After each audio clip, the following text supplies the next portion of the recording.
हाजी सबू सिद्दीक ने अपनी शुगर फैक्ट्री पूरी तरह से बंद कर दी। ये फैक्ट्री इतनी बड़ी थी कि इसके जरिए बनाई गई शुगर पूरे इंग्लैंड में इस्तेमाल की जाती थी। बहुत कम लोग जानते हैं कि बाटा कंपनी भी मुसलमानों की थी, जिसे असहयोग आंदोलन के दौरान एक अंग्रेज ने खरीद लिया था। आपको ये जानकर शायद हैरानी हो कि भगत सिंह का केस लड़ने वाला शख्स भी एक मुसलमान था।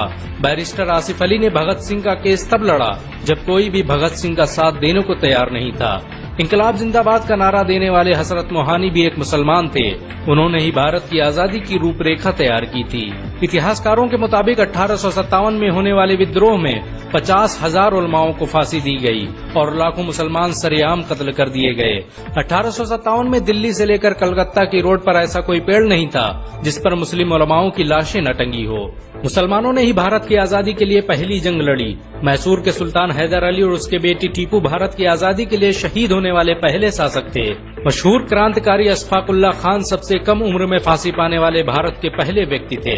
बहुत कम लोग जानते हैं कि जय हिंद का नारा एक मुसलमान आबिद हसन सफानी ने दिया था। ये नारा आज भी भारतीय सेना और शासकीय प्रणाली में सम्मान स्वरूप इस्तेमाल किया जाता है। तिरंगे का निर्माण करने वाली सुरैया तैयब जी भी एक मुसलमान थी। उन्होंने ही भारत के राष्ट्रीय ध्वज को वर्तमान रूप दिया था। कानपुर में पैदा होने वाले अजीमुल्लाह खान ने ही मादरे वतन भारत की जय का नारा दिया था, जिसमें बाद में कुछ सांप्रदायिक लोगों ने माता शब्द को जोड़ दिया। आपको ये जानकर शायद हैरानी हो कि भारत का पहला राष्ट्रीय गीत अजीमुल्लाह खान ने ही लिखा था। बहुत कम लोग जानते हैं कि मौलाना कासिम नानोतवी ने दारुल उलूम देवबंद की स्थापना अंग्रेजों को भारत से निकालने के लिए की थी। इस मदरसे का मकसद देश में ऐसे नौजवानों को पैदा करना था जो भारत की आजादी में योगदान दे सकें। रेशमी रुमाल आंदोलन की शुरुआत करने वाले मौलाना महमूदुल हसन और मौलाना उबैदुल्ला सिंधी दारुल उलूम देवबंद के ही छात्र थे।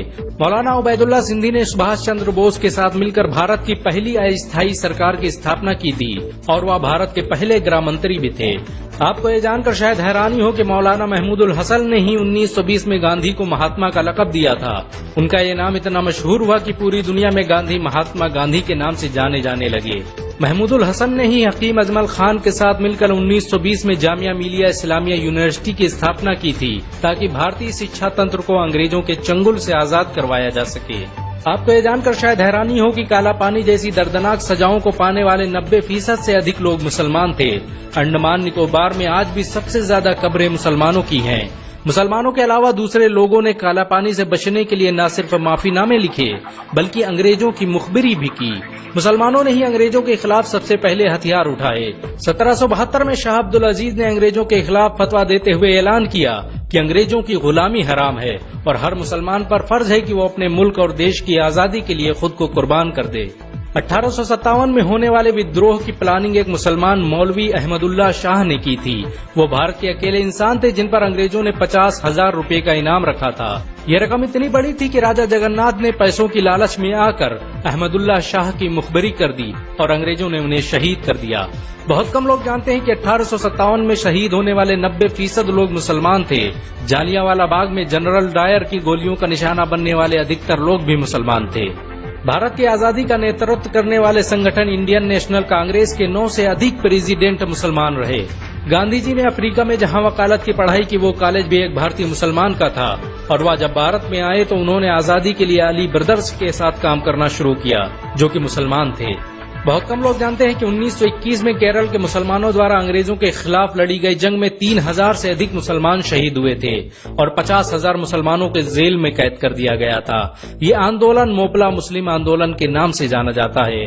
1942 में शुरू हुए भारत छोड़ो आंदोलन की रूपरेखा मौलाना अबुल कलाम आजाद ने तैयार की थी।